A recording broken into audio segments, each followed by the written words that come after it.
question is that this bill be now read a second time, and I call the member for Warringah. Thank you, Madam Deputy Speaker. I rise to speak on the Northern Australia Infrastructure Facility Miscellaneous Measures Bill 2023.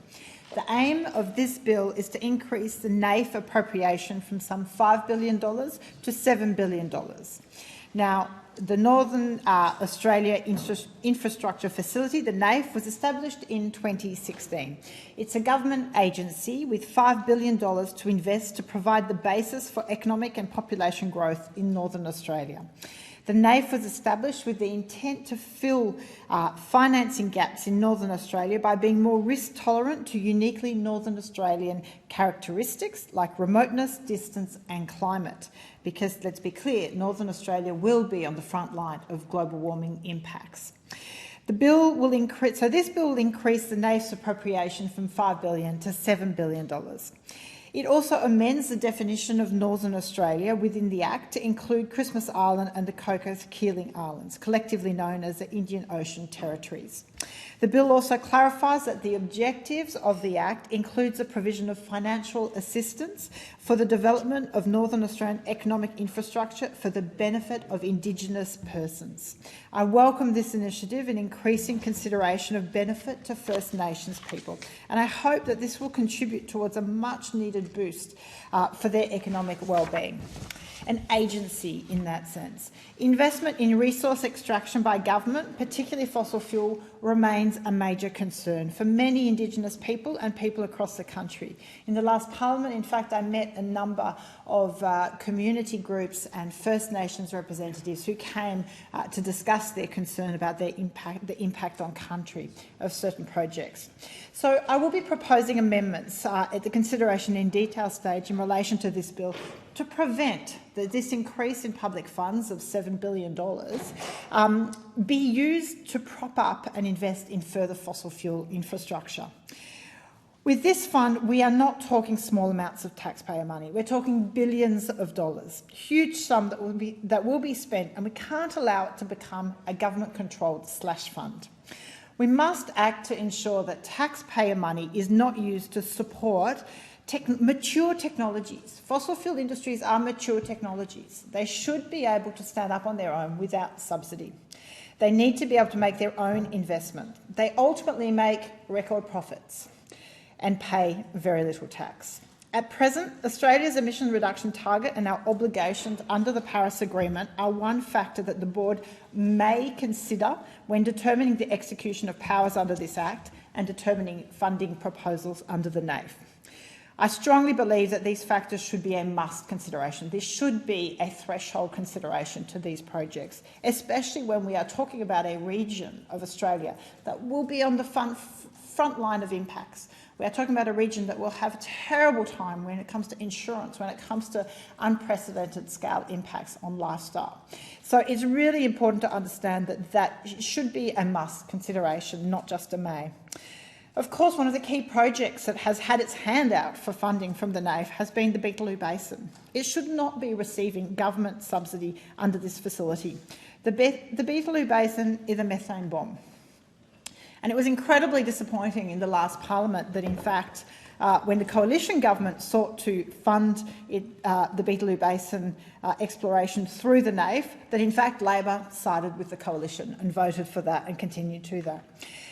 We tried to stop it with a disallowance of an instrument, but sadly major parties continue this prop-up of mature technologies when it comes to fossil fuels. Because let's be clear about what a project like the Beetaloo Basin means. It risks Australia failing to meet its Paris commitments. On a conservative report, one report projected that the basin will release some 117 million tonnes of greenhouse gases per annum, equivalent to 1/5 of Australia's annual total emissions. So we must reject any move to allow further funding to the fossil fuel projects, especially the Beetaloo Basins, especially when there are so many other projects that genuinely will help community and in the Northern Territories. Because Despite all the hype and all the talk, gas is as polluting as coal. In fact, in some ways worse, because methane is up to 80 times more potent at warming over the first 20 years than carbon dioxide. So if we're genuinely concerned about where we're heading and meeting the Paris Agreement of 1.5 degrees, the low-hanging fruit is addressing those early warming capacity of methane.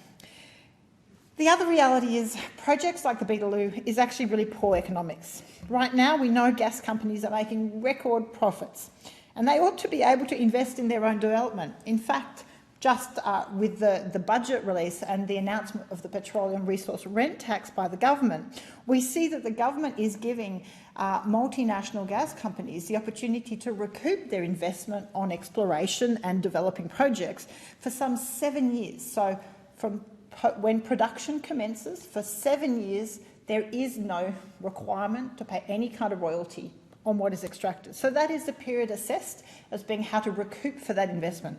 And then when the PRRT kicks in, they get to double dip. You get to again count that initial investment into infrastructure and exploration, deduct that against your cap of profits, and then your PRRT is only payable on that little bit remaining.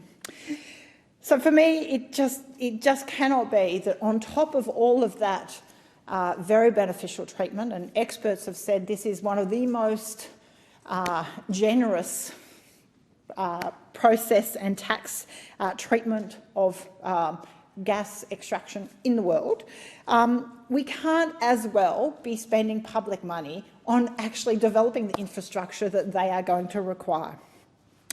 So over the longer term, we know the gas industries, their revenues will be eroded because we know renewable energy is the only form of energy that has a deflationary price. And so we know that major fossil fuel companies are looking at how they know there's a shareholder wealth and they're having to write down billions in asset. So they want to have the record profits, but they don't want to be left with stranded assets. And so they'd really prefer the public purse to be paying for those assets in the first place. For example, Santos, since 2014, has written down over $8 billion of its assets. So we know these key core infrastructure assets are going to be stranded assets. And that's why, generally, they want the public purse to pay for them. Many gas projects have been abandoned and R&D spending has been downsizing. Oil and gas are in a precarious position, caught between a confluence of forces. It's in structural decline.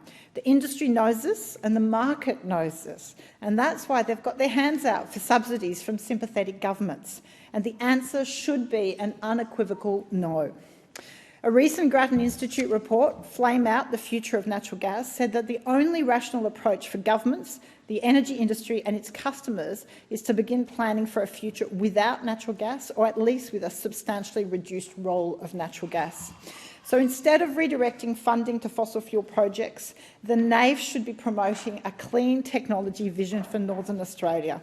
Northern Australia has enormous potentials to supply the world with energy harnessed from remarkable wind and solar resources.